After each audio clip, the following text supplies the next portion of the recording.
Whether you're designing a new cattle facility or working with an existing one, it's important to make sure you're thinking about the needs of your cattle.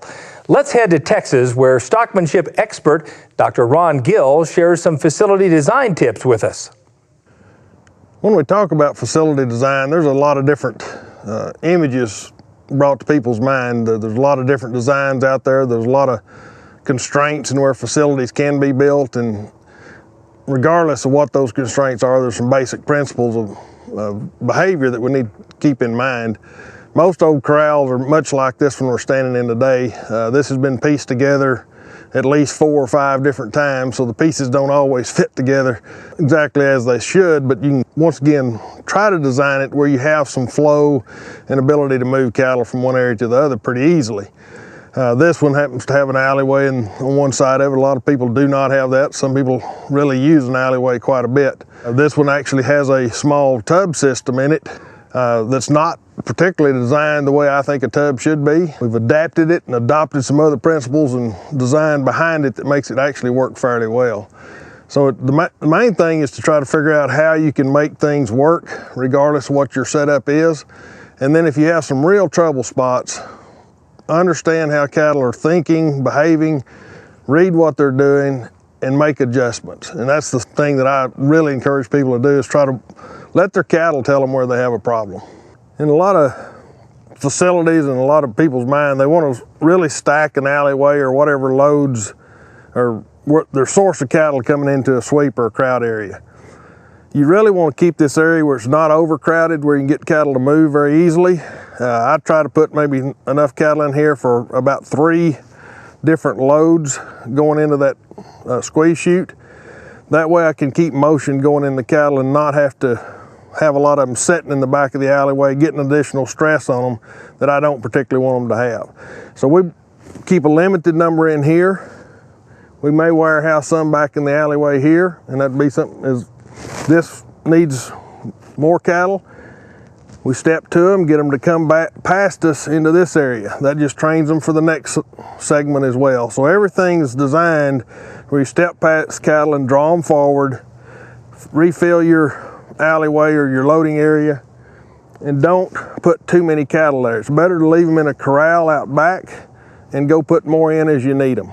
In this particular setup, and regardless whether it's this one or something else, I like the idea we bring cattle into this alleyway and into this section here where we're standing. And that they go to the far end, their natural inclination then is going to be to come back. And so what we do from that standpoint, we can open this gate as we bring cattle in,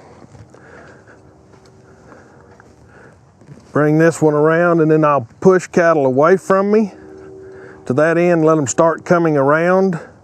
And as they come around, then I'm working on the side and I can push on the cattle and send them into this, it's not really a bud box, but kind of a return box behind this sweep system. So the cattle would come into here. The idea behind this would come into here, would actually close the gate behind us, but as the cattle come in, they're going to come to this end, and you want this end open so they've got daylight to go to. The other sides can be solid if you want them to be. But the cattle would then want to circle around and come back out.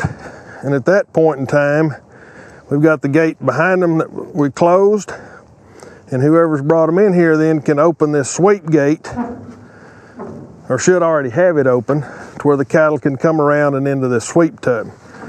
So as the cattle go to the far end, I like to open the gate from this side. Some people like to work it from the other side. I personally like to work it from down here where I can push on an eye, get the cattle to come out of that corner. As they come around, I can step to their side, draw their eye on around this corner.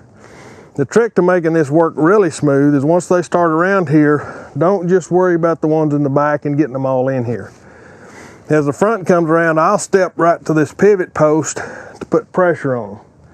Now, if the cattle are really wild or something, and you haven't got them where they handle really good, you may can do this from the outside as well. But in this scenario, I want to push on the cattle and get them started down that chute. This design is not what we'd like for it to be. This should come off and go straight for at least 2 body lengths. That allows the cattle to see an opening. As they come around this corner, that looks like a solid wall to them. Once they get started, it's fine, but getting them started can be a little difficult. So once again, if you're going to redesign it, go straight.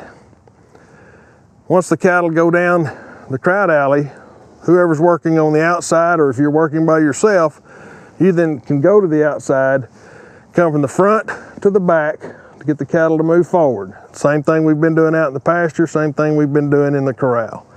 So we use the same signals in each segment of this deal, trying to work from the side, not from the behind, draw the cattle forward, put pressure on them and get them to flow themselves through a system. To find out more about low-stress livestock handling and the Beef Quality Assurance Program, visit bqa.org.